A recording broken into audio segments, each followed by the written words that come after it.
Guru nggak boleh meriksa HP anak, mengecek HP anak. Ini namanya hukum di atas aturan, ya. Kita punya aturan di sekolah, jadi aturan di sekolah itu dibantah oleh hukum. Kita guru sudah tidak punya harga diri lagi di mata anak-anak. Kita sudah tidak punya marwah lagi di hadapan anak-anak. Ini pengalaman kami ya sebagai guru.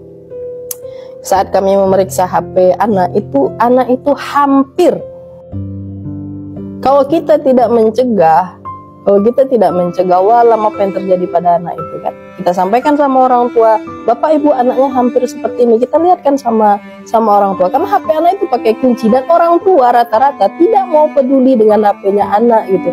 Kita sampaikan kepada orang tua, bapak ibu ini isi HP, silahkan bertindak. Kami tidak pernah menghukum anak yang HP-nya itu terjaring sesuatu yang berisikan porno, ya. Kita hanya sekedar memberitahu, karena itu memang di luar wilayah kita, isi HP itu memang di luar wilayah kita.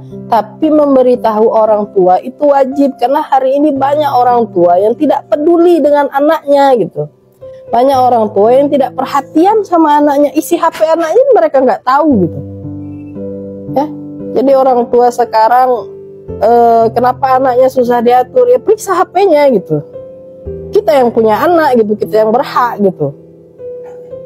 Orang tua ini hanya kasih HP, ya udah beri kebebasan. Anda tidak tahu akses itu ada. Anak itu sengaja dimasukkan ke dalam grup-grup yang isinya yaitu gitu. Grup-grup LGBT, grup-grup porno gitu. Grup-grup yang menampilkan alat-alat itu gitu secara vulgar. Dan kita guru diam gitu. Guru nggak boleh meriksa, maka aturan yang ada di sekolah kalah oleh undang-undang gitu. Jadi kita guru udah nggak punya marwah lagi, kita nggak punya harga diri lagi. Sekolah bukan lagi tempat mendidik moral anak, tapi sekolah cuma untuk mencetak ijazah. Ya, mungkin ini yang diinginkan oleh orang-orang yang berpikiran liberal, ya. Perhatian tidak ada lagi pada anak-anak. Mau gimana lagi? Mau kita bawa kemana bangsa kita ini gitu? Ya, anak itu nggak tahu membedakan mana yang salah, mana yang benar. Kita tuh orang tua yang harusnya yang meluruskan mereka gitu. Ini salah nak, gitu. Ini nggak benar gitu. Rusak anak kita oleh pornografi, banyak bertebaran. Dia tidak buka, tapi dia ditawarkan. Saya berapa kali periksa HP anak. Saya biasa aja, saya sampaikan sama dia, saya nasihati beliau gitu.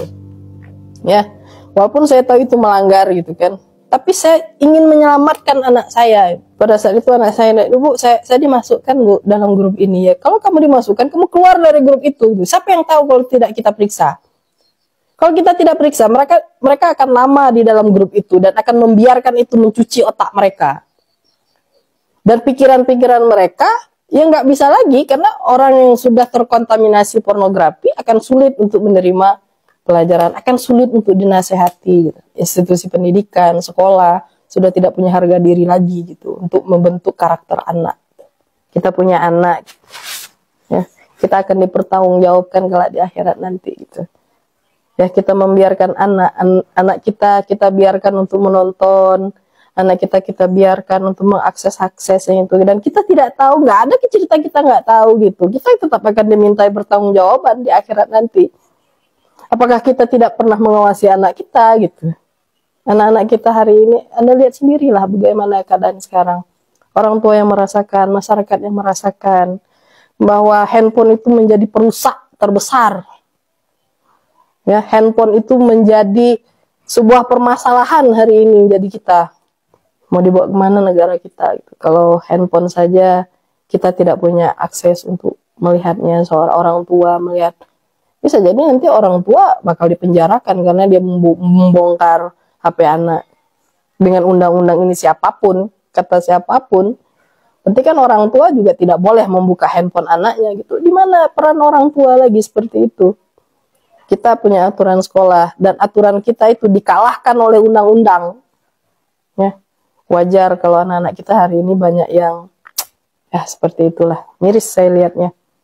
Kita nggak tahu 10 tahun yang akan datang seperti apa yang akan kita hadapi gitu. Ya. Saya rasa undang-undang ini perlu direvisi. Saya nggak tahu gimana cara merevisinya. Orang-orang yang duduk di atas sana yang bisa merevisi. Tapi undang-undang ini akan melahirkan generasi-generasi yang tidak bermoral. Sedih rasanya.